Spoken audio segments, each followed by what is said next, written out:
I'd like to open this December 15, 2020 meeting of the Carver Select Board.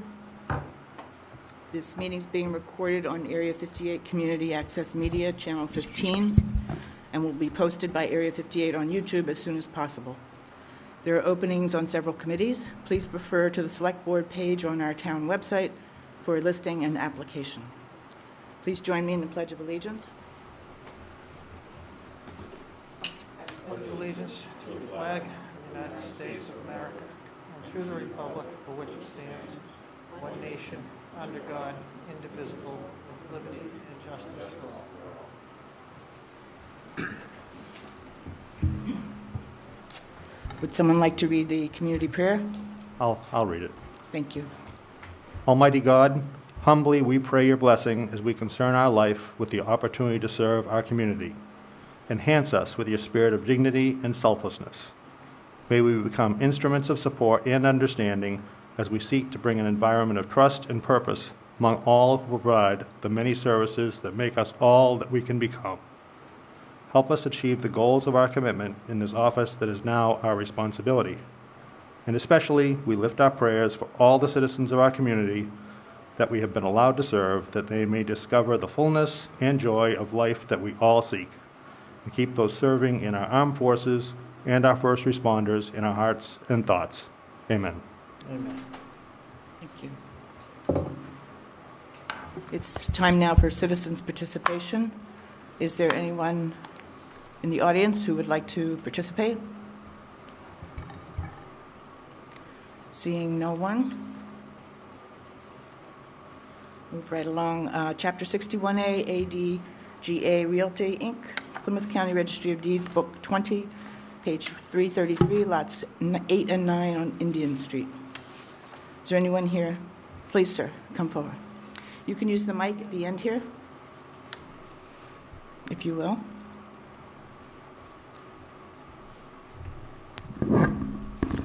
And just give us your name and... Hi, my name is Monty Saif. I work for ADGA, and I applied last week for asking the town if they want to exercise their rights. The first of refusal for those two properties used to be under 61A, and then the engineering has been done. The approval has been done from the planning board, and we would like to sell those properties. We have a buyer, and I provide a copy of the purchase and sale agreement, and we would like to ask the town whether or not they want to exercise their rights. Thank you.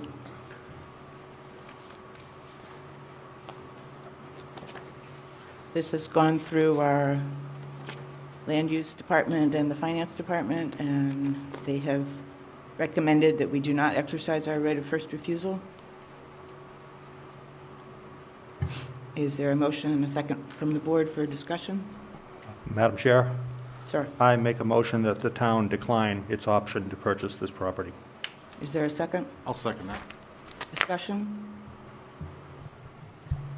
Mrs. Bogart? I guess I would ask, do we have an appraisal value on the land? I'm going to guess no. I don't have one. I don't believe it's required for this process. Okay, well, because I've said in the past, I'd like to know how much land costs before we should say yes or no to buying it. Purchase price is part of it, so, okay. That's all.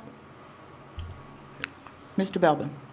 Yeah, is that go along with the septic plan that we have here? Is that what this one is? Yes. Or, so, I couldn't really understand. Is this going to be two properties that are going to be house lots? Yes. Okay, and just one septic system for both lots? No, or? each one has its own septic. Okay. And how many acres is this? I don't have exactly the right acreage, but let me see if I have something here too.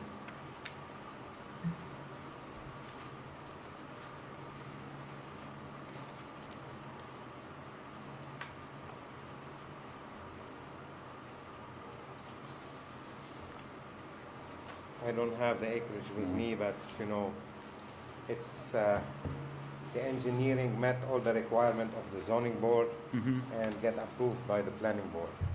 But I don't have exactly how many acres each one is. So would you know, are they regular-sized lots, or are they oversized lots? No, the normal. Okay, so they're probably about an acre Or and a half. normal size lot, yeah. So they have to be at least 60,000 60,000 square square feet. feet. Mhm.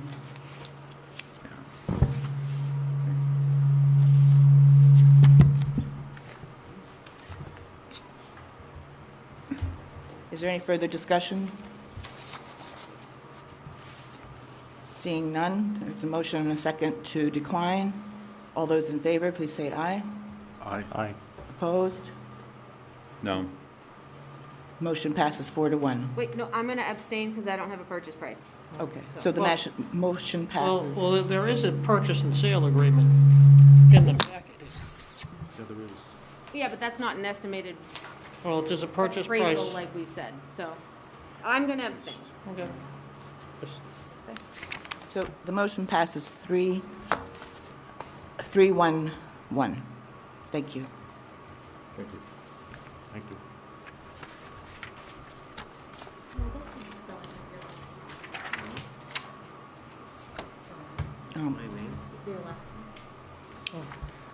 The next item on the agenda is our new community electricity aggregation rates, which will begin on January 1st, 2021. Just as a footnote, these rates apply to electricity supply only and not to delivery. So just a quick overview. The Community Electricity Aggregation Program in Massachusetts is the second largest in the country. And it's actually second only to the state of California. So it's a pretty big group. It was started in 2014 and now is composed, this is an old document I have here, it says 23, but I believe it's now 25 municipalities. As I said, the new community electricity aggregation rates will begin on January 1st, 2021. Electricity users will not see a rate change on their January bill, but it will be reflected in their February bill. The new rate that was negotiated was 0.10385 per kilowatt hour, or 10.385 cents per kilowatt hour for the next 35 months. This rate was down from the 10.43 per kilowatt hour for the previous 36 months.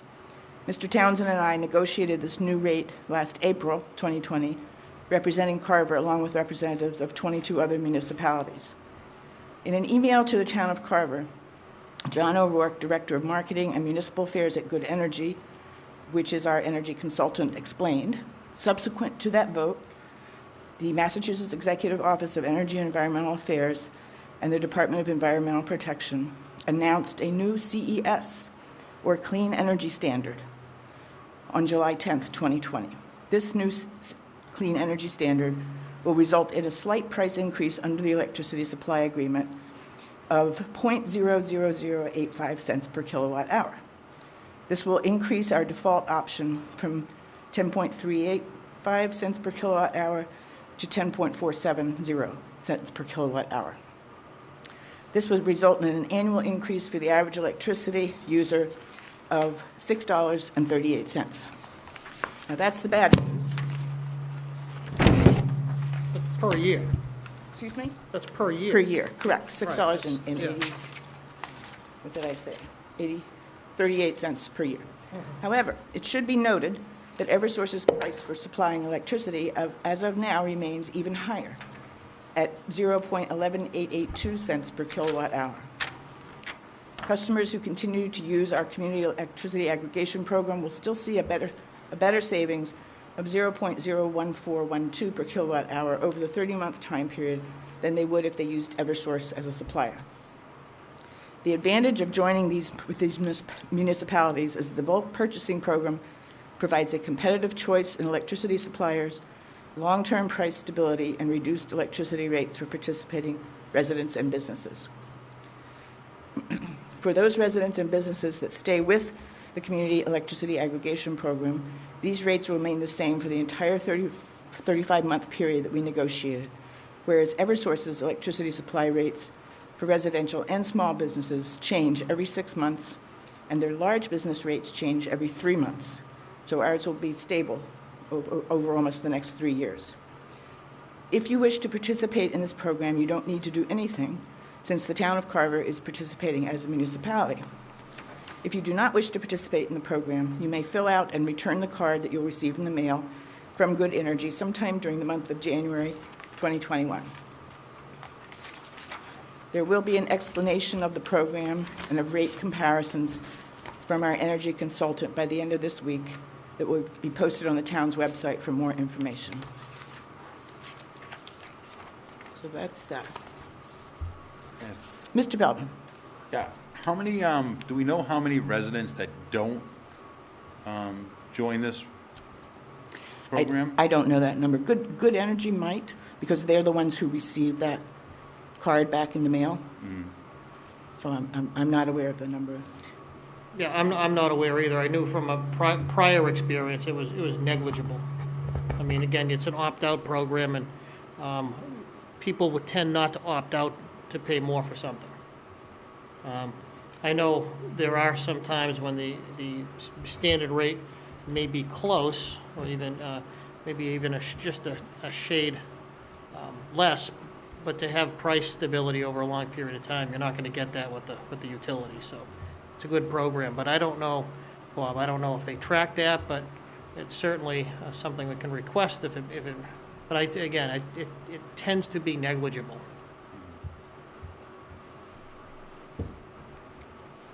Any other comments? Like, Mrs. Bogart? I know this isn't new, but just as a recap to myself and anyone else who may be watching, if you do not opt out now, can you opt out in the 36 months between this? Yes. So you can opt out at any time? Yes, you can. Do you know how you would do that? Well, there's the consultant, Good Energy, actually, you get a card in the mail, and you can send that back and to opt out. At any time in the 35 Right. months? Yes. And they also send a letter, we're going to get that at the end of the week. Mm-hmm. We're going to post that on the website, and it has an email, a phone number, lots of contact information. But each customer in town will get some sort of communication in the mail with with an opt-out card. Okay. And they just fill it out, say, no, I don't want to do this. Yeah, okay. And then I guess I want to give you and Mark kudos for negotiating a lower rate and then having them say, oops, we made a deal, but now we're upping it to more than you were paying before. Yeah, How does that, it seems like you guys did good. How could they do that? because the state can set new clean energy standards. So you guys couldn't go back, I mean, that just stinks that they would be like, oh, you negotiated well, the state's going to make us charge you more. Yep. That's just, I was, I was pretty irritated about it myself, but on the other hand, it's still better than Eversource, so. yeah, I know, just if Sure. the guys did good work, it Right. stinks that it was, You're also investing in green energy, too, with this program, Mhm. yeah. which is of some value. Yep. Well, seems like you did well and they Yeah. took it away. Thank you, Ms. Bogart. Much appreciated. The next item of business is there was a formal vote taken at the recent Conservation Land Ad Hoc Committee meeting on Thursday, requesting the Select Board to rename them Carver Trail and Conservation Stewards. The committee's feeling was that it more accurately reflected exactly what they do. And someone also said nobody understands what ad hoc means. So it was a little confusing to people. And they're also requesting, if their name can be changed, could they also have a town hall email of the same name? It's kind of a long email, but, so that was the request. And one of the reasons for that, I should elaborate, is that there's a Facebook page that was set up with this kind of a committee in mind. And then, once this board established that committee, we were told we could use that page, so that's the name of that page. And so people are confused. Well, is this who are these two things related? So this would just help with that confusion, I think, and be more clear. Madam Chair? Yes, Mr. Townsend. Through you to Mr. LaFond. Mr. LaFond, is there any problem getting an email address with that particular name for this committee? The answer is no, but I won't be doing it. Someone else will. Okay. So there's not a concern at all. Well, as long as there's no issue, I would make a motion that we allow the name change. We allow the Conservation Land Ad Hoc Committee to be renamed the Carver Trail and Conservation Stewards, and we get them an email address with that same name. Thank you, Mr. Townsend. Is there a Second that. second? Thank you, Mr. Hoffman. Any discussion? Yes. Mr. Belbin? Couple of things. The first one is that this wasn't put in with the 48 hours notice. And That's right, it was put up as a revision. it was a revision, but this was added on. And, I mean, I don't think we should be adding on stuff that can be put off to the next meeting where we give the full 48 hours notice. Well, we could do that, but this is legal, and as I said, they met on Thursday night. And my understanding is the agenda gets posted on Thursday, so it was, so I'm bringing it to you within that 48 hour time frame as a revision, which is legal. And the second thing is with the emails, and I didn't know this until Rick actually told me and found out, but each email that we put in for the town costs $100. That's what Steve Mahoney has informed me. It's about $100 a year for an individual, well, a town email address. No, I mean, it's not free, so just because my feeling is that anybody for the town should really have an email that the town can monitor and have copies of everything that goes through for town officials.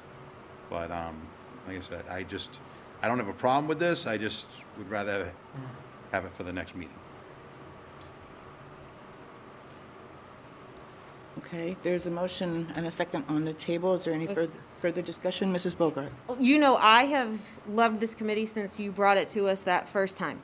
So I guess my question to you would be, changing it from an ad hoc and removing that, does that mean it has like some permanence now? It doesn't have to, but I suspect given what they're doing, it is kind of or what we are doing, and part of it is an ongoing activity. But again, the goal of the committee hasn't really changed, so it's largely to get others involved and get them to have ownership in these properties so that Yeah. ideally, the committee could go away at some point because others will be doing what we're doing now, so. Because taking out the ad hoc gives it some sort of like permanent feel, which to me is exciting because I think it's great the committee's gaining traction. So that's great. My one concern, as I echo someone who said there was I think it was, you said there was sometimes confusion with things. I do wonder if having conservation in the name of two committees will cause confusion. You've got the Carver Trail and Conservation Stewards and then the Conservation Committee. So I do see. Well, currently, the name of the committee also has conservation in it, and Well, yeah, so I'm thinking maybe we should change it so conservation's not in that. So there's only one I don't think so. town entity that has conservation in it. Because as an outsider, we say we have problems getting people on boards. Well, now, okay, I like land, I like conservation. Oh, man, now there's two things that I need to figure out what they do. Well, and I see your point, Mrs. Bogart, and I respect that. I think the mission statements of the Conservation Commission versus this committee are significantly different, enough that, once we get all that information out there, and people can look at it when they go to the website anyway, it's a very specific thing that this committee's trying to do, and also education, public education. So personally, I don't see it as a problem. Again, huge proponent of the committee. I just wonder if something like Carver Land and Trail Stewards would alleviate any sort of potential confusion that could happen with the word conservation being in there. Total supporter of the committee. Thank you. Well, again, this is what the committee asked me to bring to the board, so it's up to you guys. Any further discussion? I would just point out that As you're probably aware, at some point, we did get some of the descriptions of the various committees up on the website. Honestly, I'd have to look, Jen, to see if this particular committee is one of those. It is. It is, okay. So what I was going to do is just basically say, well, make sure that both of those are clear on the website, so if people do go in and want to, see what these committees do, or if they have a desire to get involved in land preservation, they can at least look at both of these, and hopefully that will be explained, or at least try to solve any confusion people might have. Yeah, Just- and I just, think it is already. We can check it again, but Yeah, I this one's very specific task Yeah.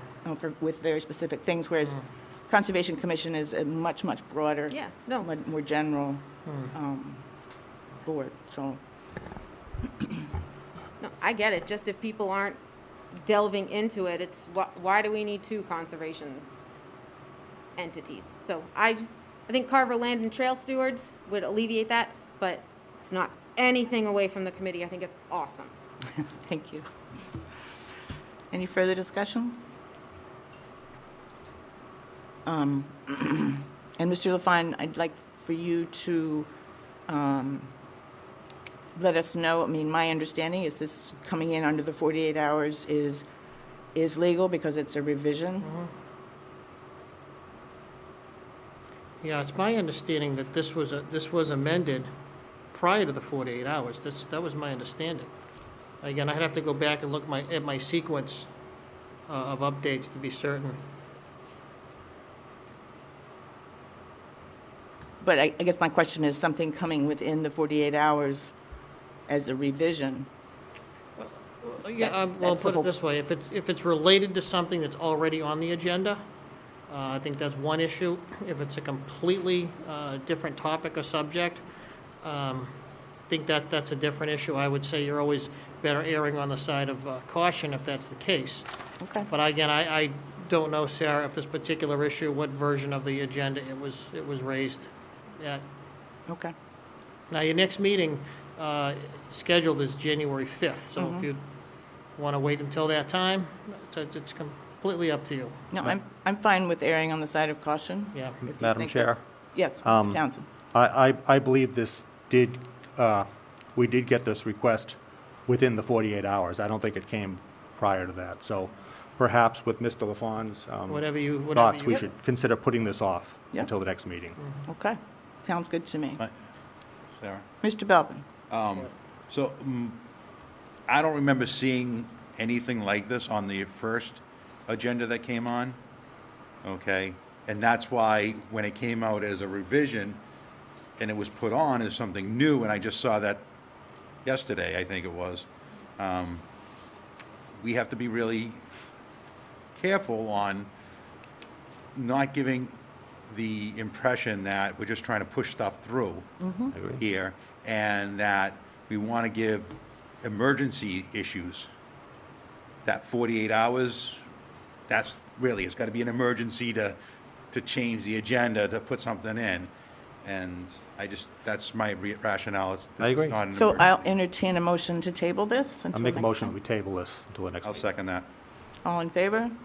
Aye. Aye. Thank you. Mr. LaFond?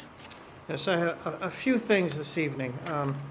First of all, a COVID update, and this really, I think, is helpful in light. I think you all know Bob wrote a pretty thoughtful email to the Board of Health members, and a response was provided to Bob. And Bob, I'd certainly ask you to feel free to chime in, but I think reading it may be of some value so that people have an understanding of what we are doing at this moment. But this is from the health agent, with the approval of the Board of Health, stating that the town hall has all the necessary safeguards in place to protect the health of the staff.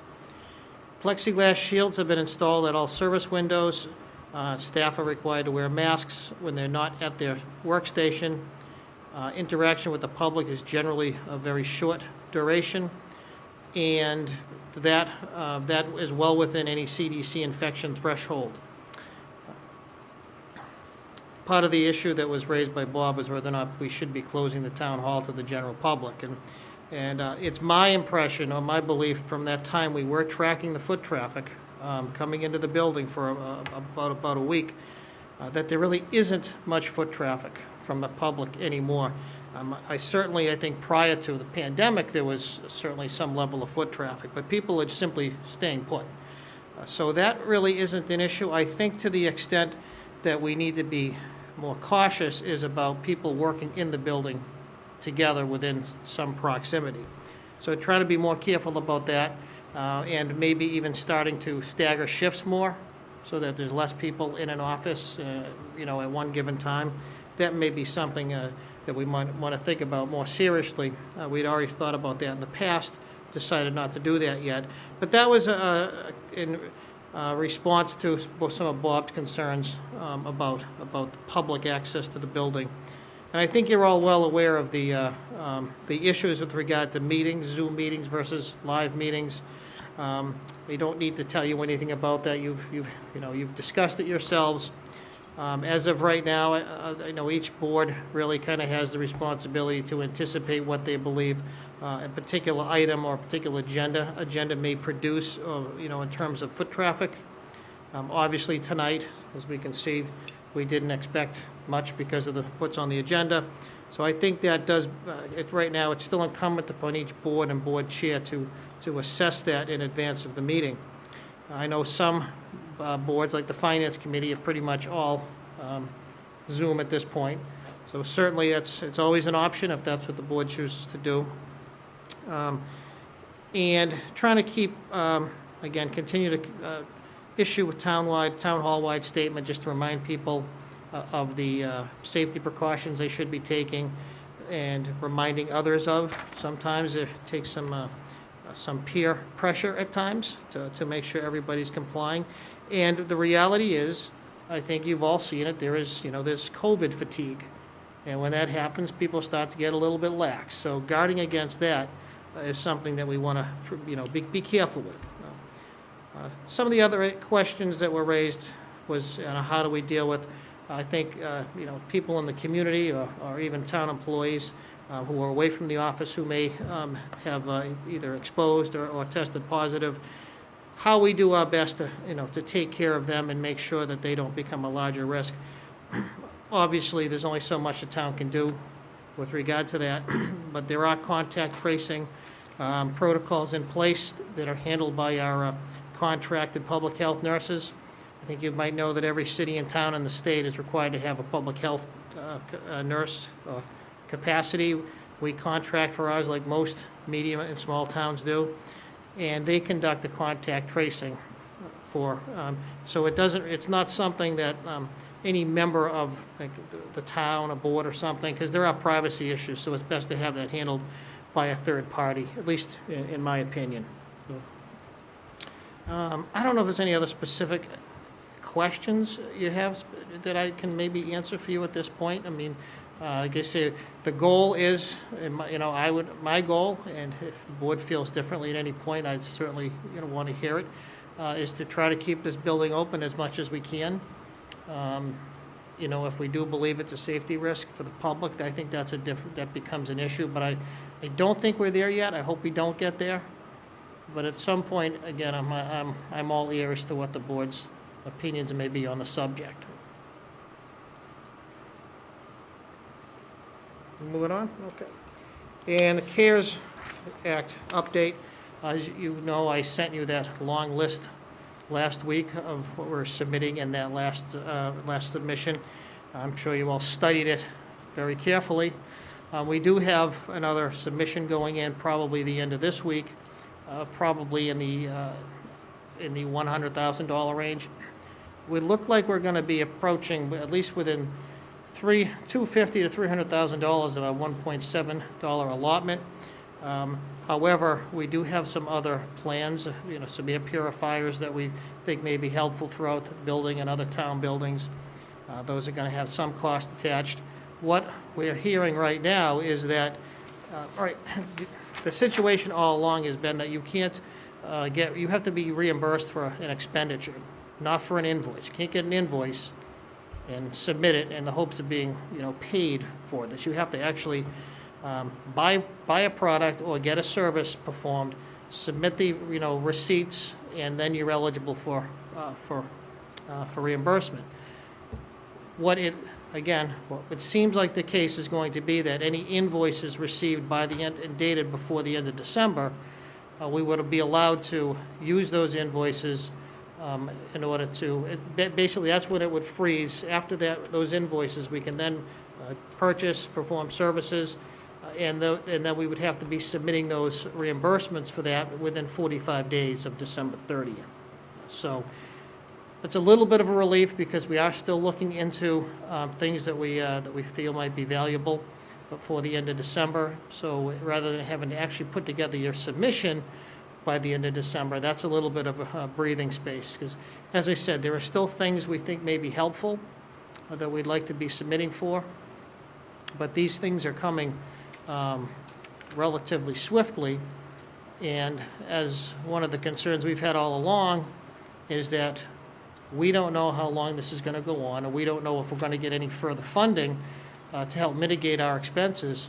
So to the extent that we were hoping that the December 31 deadline we'd have relief from that, that's a little disappointing because it doesn't look like that's going to happen. But it is considering, we're in a position where we have to try and anticipate what our needs are going to be for the next year. And that's really, that's just not, it's not that rational when you consider how this is unfolding almost on a week-to-week basis for us to understand what our needs are going to be. So that, a lot of that you're already aware of. You've already heard that before. But we're about $300,000 in terms of what we'll be submitting for in total. And that gap is going to close more by the end of the month. And of course, we don't know for certain what projects or that may be not accepted when they're reviewed. We don't know that, but we can do our best to try and take advantage of the opportunities we have. So again, probably nothing new there, but that's where it is. And I'm not going to belabor that any further than I just did. So the update on waste recycling, etc. It was my understanding, as it was other people's understanding, that this evening that the Wareham Board would be voting their regulations and other provisions of the trash and recycling program. That isn't going to happen tonight. I've had some communication with the town administrator just before this meeting.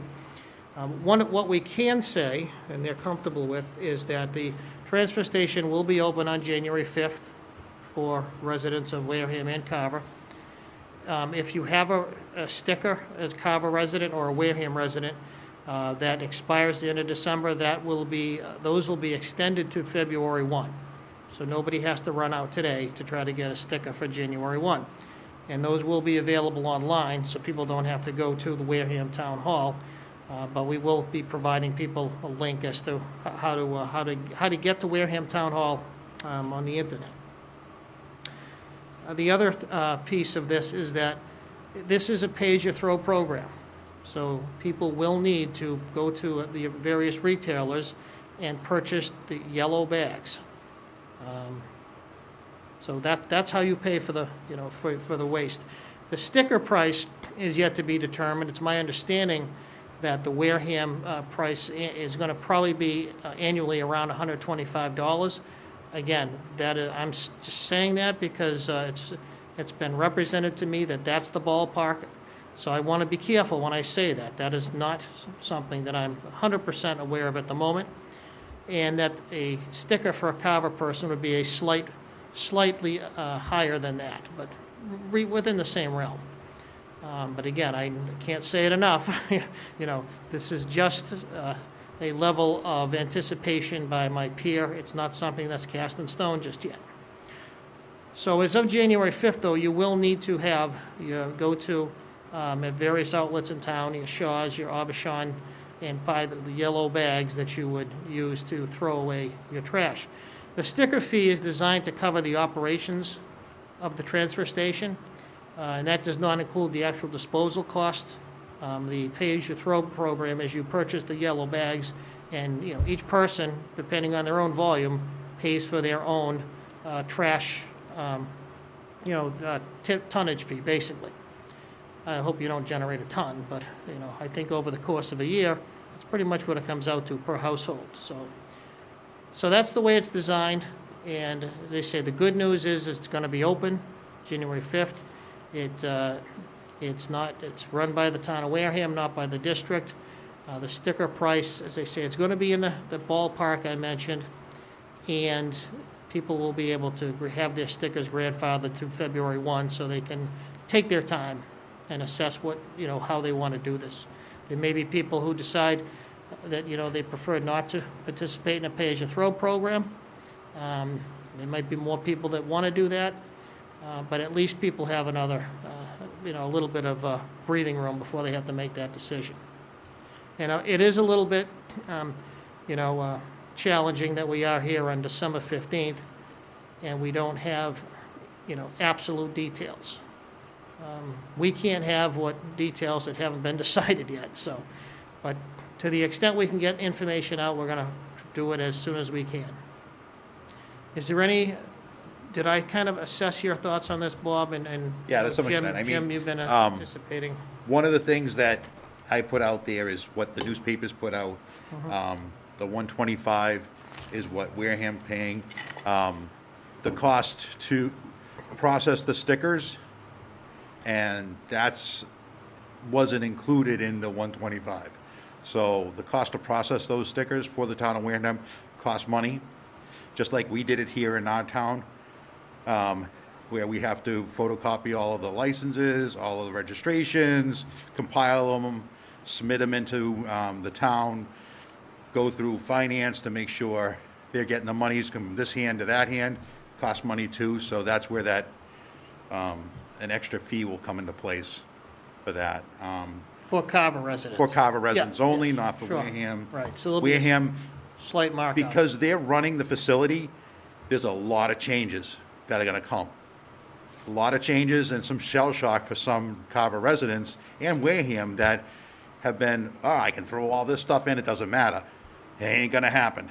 It's residential trash only, and they're gonna be sticklers. They're not there to be really, quote, nice to you when you go down there. They're to turn around and make sure you're just putting in what you're allowed to put in. So, bear in mind that you may have to find other alternatives to get rid of, like someone was saying, couches and wood products and stuff like that. You got to find somewhere else. And then the other thing is what I found was really interesting with Wareham. What they did is they're looking at having townwide trash pickup, and you can also use the transfer station at the same time of having a all-included price for it. So you have both options for Wareham. Carver doesn't have that option. We do whatever we have to do to get rid of our trash. I think something that we should look into for the town of Carver is some type of recycling area for our own residents for things that are difficult to get rid of. Whether it's run 2 or 3 times a week or whatnot, I think something like that we should do. And also for a composting facility for leaves and brush and stuff like that. I think we should look at something for that, for our town. Wareham does it for their residents only. But if we have those, and then the final thing is what are we gonna do for Hazardous Waste Day? For people to get rid of some of their hazardous waste. I think that's gonna be another issue that Carver's gonna have to take a look at, because we don't want them throwing stuff into the woods or the around the cranberry bogs or here, there, and everywhere. And we gotta provide options. And I think that's something that we're gonna have to look into further. Thank you.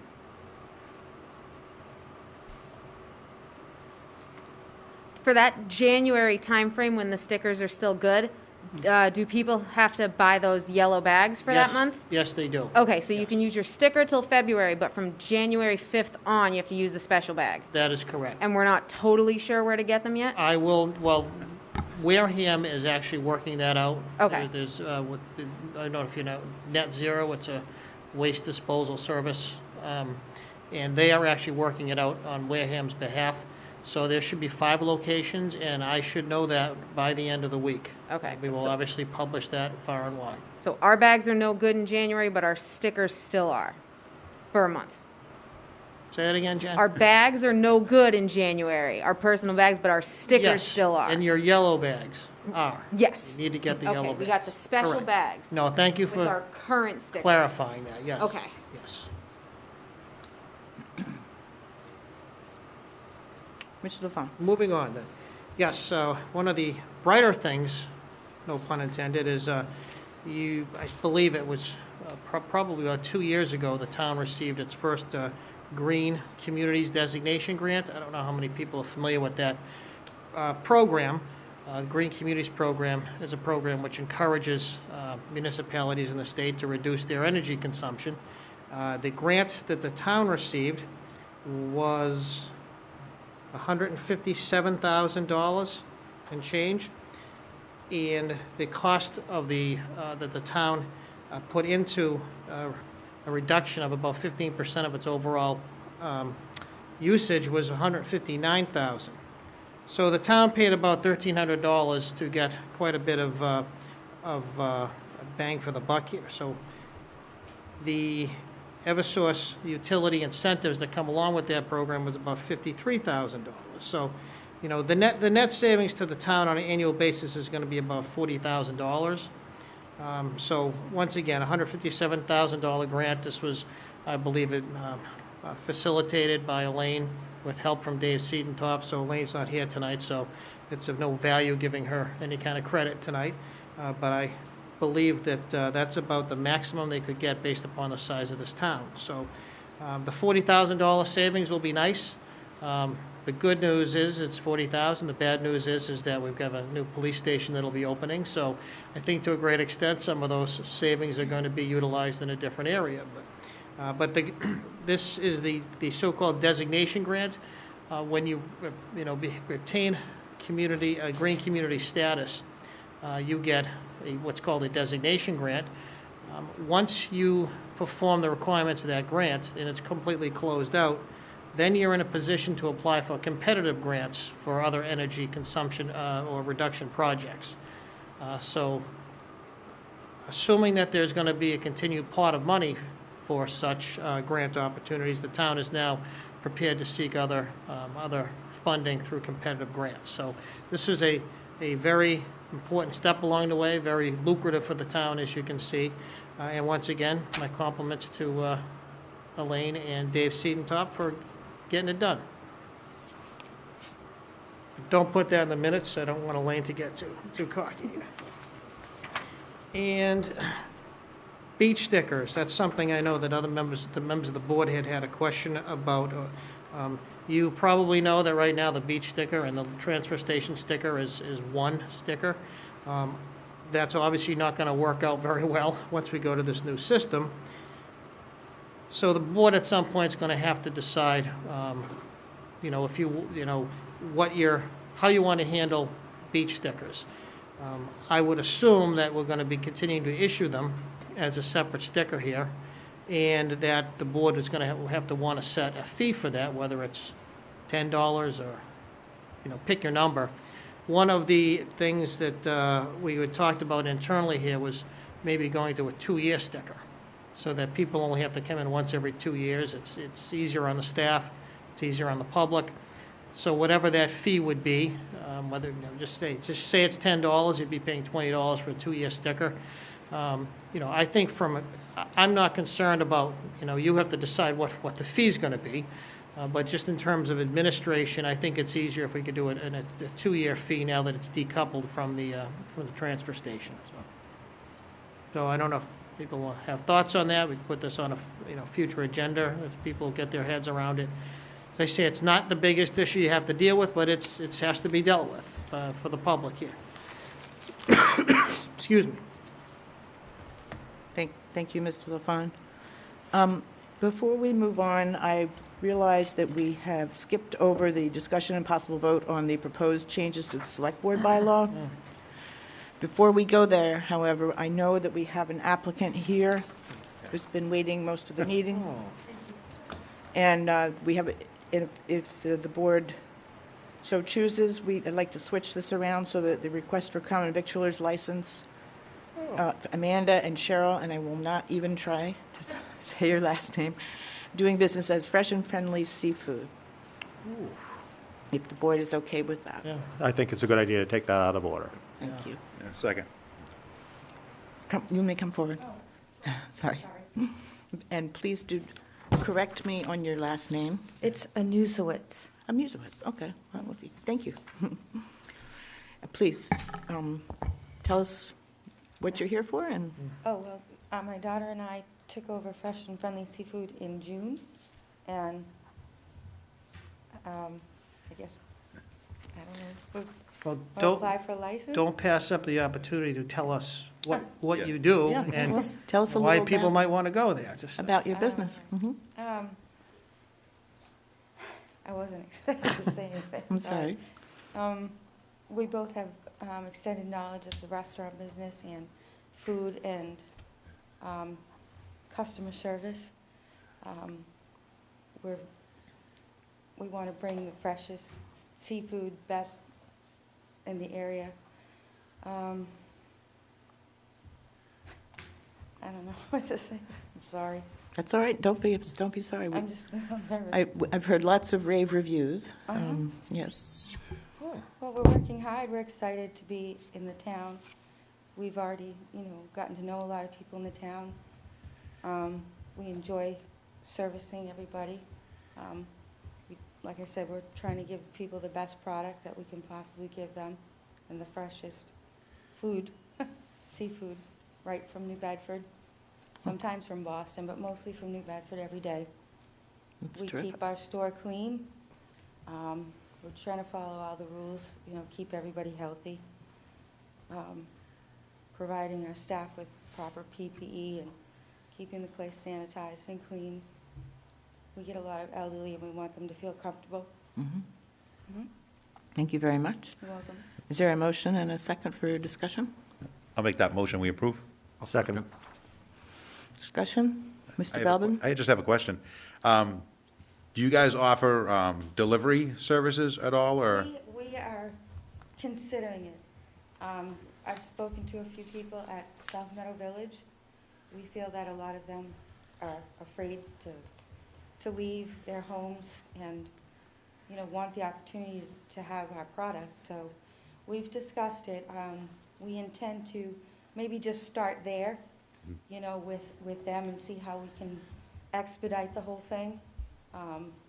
Getting the food to them, again, fresh and on time and, coordinate it Right. through. I know that it's very difficult, that park, to get around, but mostly that's what we're considering at this time, is providing for them.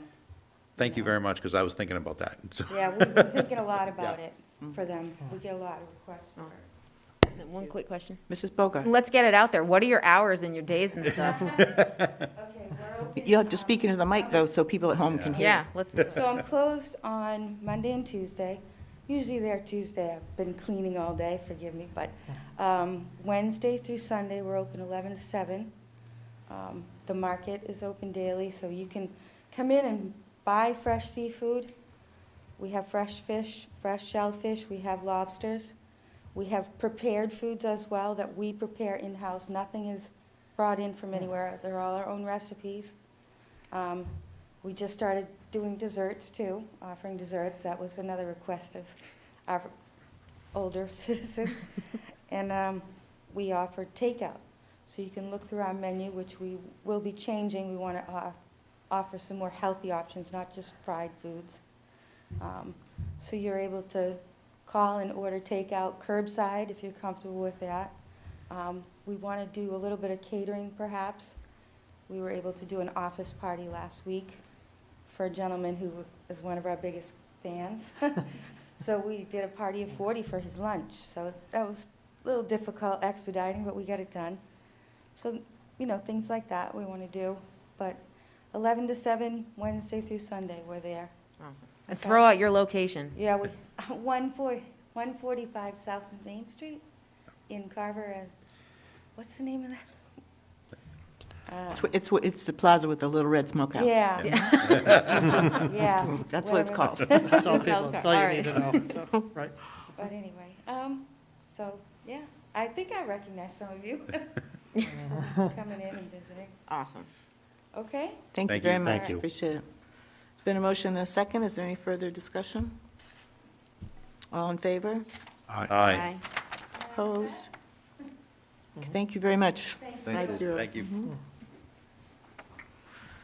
Okay. So heading back to the discussion and possible vote on proposed changes to the Select Board bylaw. Yeah, last time we discussed it, I think we left it to people to take a look at it and get back to me with any suggestions, revisions, and to date, no one has done that, but as we discussed, this isn't, if something's gonna be done, we're heading towards an April town meeting, so it's not a fire drill, but people should give it some thought maybe over the holidays and get back to me with any suggestions. Okay. What's the pleasure of the board? Do we want to vote on it now or get back to Mr. LaFawn? Mr. Belbin? Yeah, because this is one that was drawn from us here, and it's gonna go to town meeting and have to go through the, process of having public hearings, because it'll be changed to our bylaws or whatnot. I think waiting till after the first of the year, and, that would be my guess. Anyone else? You agree? Agree. So that's a consensus that we're going to wait on this? Okay. But plan on January, addressing this in January? Yeah, That's fine. thank you. Okay. No, and I don't know how people want to deal with the beach sticker issue. It's obviously not here for a vote at this time.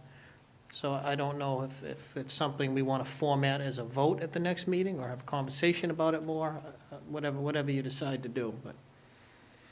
Yeah, I personally was thinking maybe we could, as I think we've done in the past, just get some prices that other towns are charging. So not really comparable because we only have 2 beaches. It's not like we have the Plymouth coastline. But that would just be my thought. Mr. Belbin? Well, so I've thought about this, and some of my questions really comes, what's the actual cost for the sticker?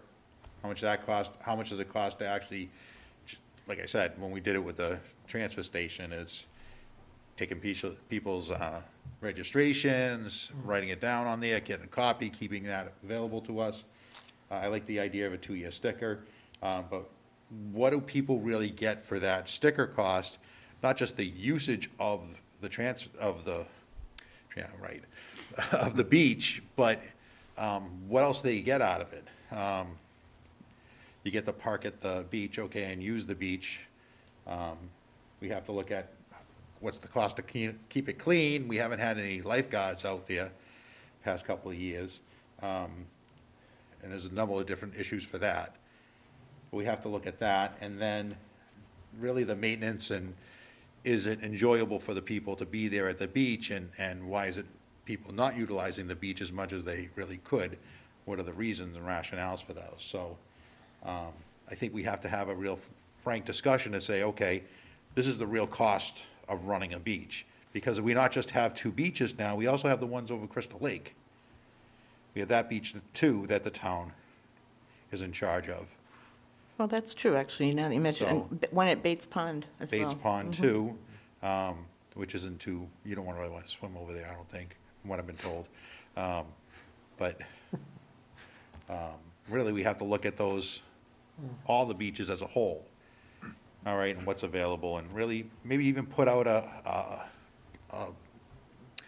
format that shows these are our beaches, this is what they offer, what they don't offer, for parking or no parking, and whatnot, and these are things that we have to discuss and let the people know, hey, if you're gonna buy a sticker, this is what it is, this is what you're gonna get when you get a sticker. And it may not even be worth it to have a sticker if we don't have a lot of people that are really gonna wanna go out there and use it. Because I know there's been some where there's more people who don't have stickers than do that are at some of the beaches. And, I mean, I used to bring my kids down to Sampson's Pond all the time, and when they are young, and I went a number of times last year in the summer, and there weren't a whole heck of a lot of people there during different parts of the times of the day. So why aren't they using the beaches as much as they should? That has to be a discussion, so. Just putting it out there. Well, maybe we could have a more in-depth discussion on this at a future meeting, and we have some things to compare. Well, what are you looking for us to do some research on this? Or, I mean, we talk about, I know you mentioned earlier, Sarah, about perhaps, doing some, survey, but once again, what's this comparable to? That's, I don't know. Well, what- that might be the answer, maybe it isn't, so we Yeah. have to just think Yeah. about the price on our own. Yeah, if there are no comparables, then I guess we need to know that as well. I just had a Mr. question. Hoffman? Just had a question.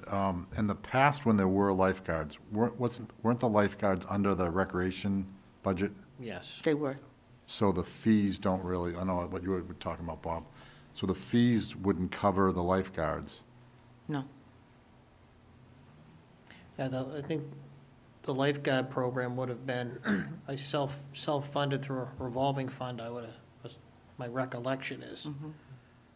People who would participate in programs, swimming instruction, those fees would go into the revolving fund that would pay for the lifeguards. Is that my recollection, is that correct? I believe that's correct. Yeah. Because I know they stopped having lifeguards a few years back and just had swimming instructors. And those were Okay. paid for that, and that kind of paid for itself. Because now that this will be separate, we should, like Bob said, we got to really think about it. What are people going to get for their money? I mean, obviously, using the beaches is a big thing, and if we can have lifeguards, somehow with a fee, the sticker fee, where would that go, and how does that get used? We collect the money as a town, but where does that money? Sure. I mean, we could create a revolving fund for that purpose. Or we could just designate it for the existing recreation revolving fund if we chose. But we could find a mechanism to put that money where the board wants it to go. So that's not, I think the larger issue is, I think what you have raised in terms of what does the sticker get you? Is it even worth having a sticker? I'm not sure. I don't think questions ever been raised, or at least in this form. Do we even need a sticker? Yeah. Does anybody know why the beach was thrown in with the transfer station sticker whenever that first started? Yeah. Mr. Belton? It was done as an easy way to monitor it, and the town didn't have to pay for it, in all actuality. I mean, Monitor what, Bob? The beach? to monitor specifically? because you need a sticker, you gotta pay for a sticker. Well, why should the town pay for two stickers? One for the beach and one for the transfer station, so it's just merged into it to say, well, if you have a transfer station sticker, well, the cost for that is included in the price, because what was originally supposed to happen was that the district was supposed to send a bill to the town for the services that they provide. All right, and the town was supposed to turn around and pay that. Well, they pay that, but through the sticker fees. All right, and I think the number, like, it was $60,000. We got one bill one year, and I think it was as close to the second one, too. And that's what we found with Pickles stealing money and stuff back then, so. So the transfer station was before the beach sticker. Yeah, I don't, because I've been here 20 years, and, I mean, for 20 years, we've had a sticker for the beach and the transfer station. We never had separate stickers. Yeah, the same with, as long as I've been here. Same Right. thing, I remember the same. I just didn't know if one was first, and it kind of just got merged into the other. Yeah. But yeah, I think now it's a good time to let people know exactly what they're going to get for their. That's right. Madam Chair, if I could just, Mr. Townsend? I don't know about Sampson's Pond, because normally My family and I use John's Pond, but I do know there have been issues in the past with limited parking at John's Pond, and when you talk about the need for a sticker, well, sometimes at John's Pond, you get a lot of out-of-town folks that use there, and if you don't have some type of sticker, then there's no way of really reserving that parking for Carver residents. So I think we need to, if for no other reason, we need to have a sticker just to identify that these folks are from Carver, Right. so. Last thing, please. Okay. Can we just find out how much it costs for a sticker?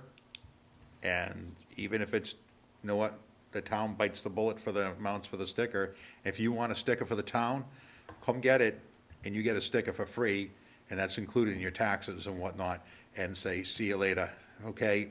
Pocket the beaches, and that's the monitoring system for the police department. When they go down there, you got a sticker, great, no problem.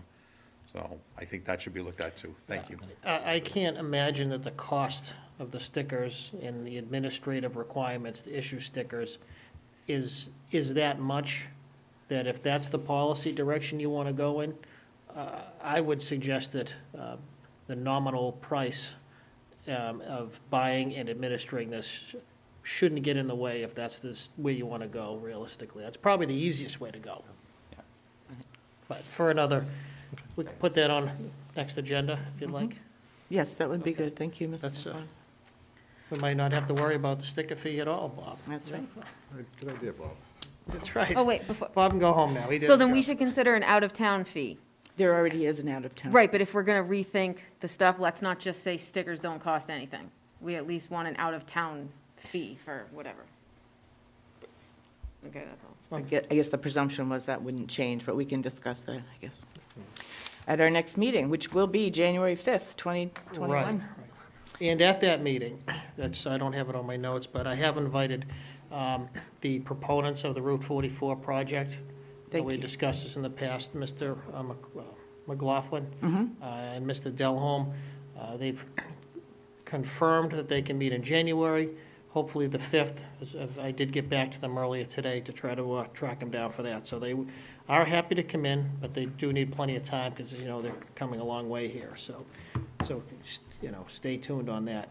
Police station tour, 3 o'clock tomorrow afternoon. I know a majority of you have made it, I've mentioned you're able to attend. Those of you who can't, we can set up another time and opportunity if you desire. If you could just let me know, we'll set that up. And I think I already forwarded to you that Bob Francis, who has been our building commissioner here for several years, when I was here back in the old days, he was the alternate inspector for many years. Some of you probably know he's retired from Rochester, where he was full-time building commissioner for, I don't know, probably 25, 30 years. So he has decided he's going to move on in full retirement, so he's leaving our services this week. So I wanted to mention that, thank him for his service to the town. Yeah. I know he was thrust into some situations and has, performed admirably. So we want to thank Bob, and if you see him, wish him well. Yes. So. Thank you for that, Mr. LaFawn. And I know he worked for many years at the Old Colony. He taught the kids woodworking and. Oh, really? Oh, I didn't know that. How about that? No, he's a pleasure to be around. He's a Yes, good he man, is. so we'll miss him. We will. Thank you. And that's all I have. I do have another issue or two, which I'll be forwarding up to you in memo format for the end of the week. Great, thank you very much. The next item is to approve the minutes of September 8th, 2020, October 22nd, 2020, 11/5/2020, and 11/17/2020. Is there a motion? Motion to approve the minutes of September 8th, 2020. Second. Discussion? Seeing none, all in favor? Aye. Opposed? Okay. Approved unanimously. Minutes of October 22nd, 2020. Motion to approve the minutes of October 22nd, 2020. Second. Discussion? Seeing none, all in favor? Aye. Motion to approve the minutes of November 5th, 2020. Well, those were approved unanimously, shall we, just so you know. Oh, Is there a second? Second. Motion and a second. Discussion? All in favor? Aye.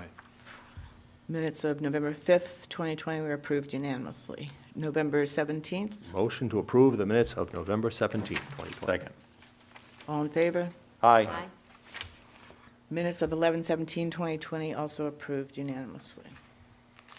Select Board Community Announcements. I'm going to work it backwards alphabetical this time. Mr. Townsend. Thank you. I just want to take a minute to wish everybody a happy holiday, no matter how you celebrate. I hope you and your families have a wonderful holiday season. Thank you. Thank you. Mr. Hoffman. I'd also like to wish everybody a happy and healthy holiday and a happy and healthy new year from my family to everyone out in Area 58 land. Thank you. Mrs. Bogart. Yeah, same thing, and have fun playing in the snow on Thursday. That's a good way to look at it. Mr. Belvin. I just want to make sure everyone's prepared for the snow coming up. I know I did all my preps the other day. Check on your neighbors. If you see they're not shoveled out, go out there, grab a shovel, and help them out, too. I want to wish everyone a Merry Christmas. And my final thing here is tomorrow at the high school at 5 PM is the district meeting for the Carver, Marion, Wareham Waste Disposal District meeting. So if you want to come and find out what's going on at the district, it's your chance. It's in Carver. Come on down. Wear your mask. Thank you, Mr. Belvin. And I would like to remind everyone that there will be a dedication ceremony of a commemorative sign and bench in memory of Robert Bob Grumpy Conway on Saturday, December 19th at 10 a.m., that's this Saturday morning, at the Cole Conservation Land property. For a map and directions, you can go to the Carver Conservation site on our website. The only problem is that the mileage, for some reason, is wrong on that. The map is correct, so the directions are good, except for the mileage. It says it's 1.9 miles from the first right turn in Plimpton, which is Pleasant Street. It's actually 0.9 miles. And just so you know, if you've gone past the town line, you've gone too far. There'll be a town line sign. So we hope you can join us. We'll be wearing masks, and we hope there are a lot of people so that we actually have to keep to the 50 gathering minimum. But hope to see you there. And I also wish everyone the best of holidays and good health in the new year. Select Board notes. Mr. Belvin. Well, we don't have to do number 2 because we beat that pretty good. I just wanted to have further discussions on Chapter 1, Chapter 2 is the Selectmen, and Chapter 3 of our town bylaws. I've been working diligently, doing my notes and seeing what needs to be changed. I think overall, we should change immediately anything in the town bylaw that says Selectmen, we change that to Select Board, just get right off the bat, that's the big one. And then I see it constantly in these bylaws where it refers back to a town document. And I don't understand where this town document is. It'll say a town document, page 25 or page 18. And I don't know where this comes from under the bylaws. So I think we really have to look at these as a whole and take them one at a time. And that's it. I just want to have this for future. All right, thank you very much, Mr. Belvin. There being no further Select Board notes, I'll entertain a motion to adjourn. Motion to adjourn? Second. All in favor? Aye. Aye. We are adjourned. Thank you very much.